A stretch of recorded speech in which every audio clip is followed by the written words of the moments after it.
দর্শক, BNP chairman Tarique রহমানের সভাপতিত্বে গুলশানে বিএনপি স্থায়ী কমিটির বৈঠক আজ। এ নিয়ে আর বিস্তারিত জানাতে এই মুহূর্তে সহকর্মী মোহন ইসলাম আমাদের সাথে যুক্ত হচ্ছেন, যাচ্ছি তার কাছে।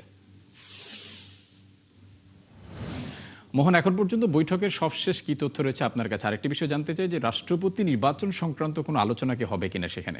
এবং বাংলাদেশের প্রধানমন্ত্রী তারেক রহমানের সভাপতিত্বে আসলে বৈঠকটি শুরু হয়েছে এবং যে বৈঠকটির কথা বলেছে স্থায়ী কমিটির বৈঠক, সেটি 7:30টার কথা থাকলেও এখন পর্যন্ত আমরা জানি যে বৈঠকটি শুরু হয়নি। কিন্তু এর আগে নওগাঁ জেলা এবং জয়পুরহাট জেলার নেতাকর্মীদের সাথে তিনি একটি বৈঠক করছেন। সেখানে আমরা দেখেছি যে নেতাকর্মীরা অনেকে বেরিয়ে আসছেন।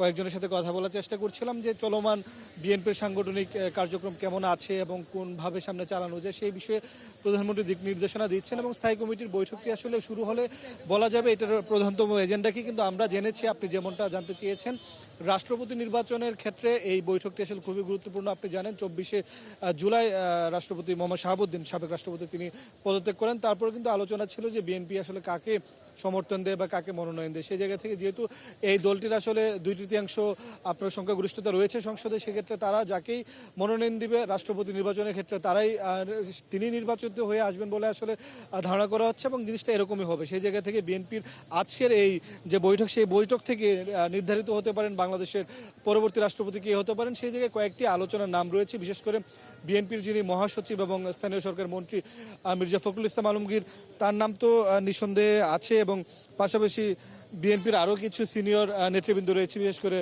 মঈন খান রয়েছে, খন্দকার মোশাররফ হোসেন রয়েছেন, তাদের নামও আলোচনায় রয়েছে। আজকের এই বৈঠকে আসলে নির্ধারিত হবে রাষ্ট্রপতি কে হবেন। এর বাইরেও কিন্তু আরও কয়েকটি নাম আমরা পেয়েছি যেগুলো আসলে তথাকথিত রাজনীতির বাইরের মানুষ, এবং সেই কে হবেন মূলত সেই বিষয়টি আজকে স্থায়ী কমিটি বৈঠকটি শুরু হলে আমরা তাদের মাধ্যমে জানতে পারবো এবং আপনার মাধ্যমে দর্শকদেরকে জানাতে পারবো। মোহন, আপনাকে অসংখ্য ধন্যবাদ। দর্শক, গুলশান থেকে বিএনপি চেয়ারম্যানের বৈঠকের বিষয়ে জানাচ্ছিলেন সহকর্মী মোহন ইসলাম।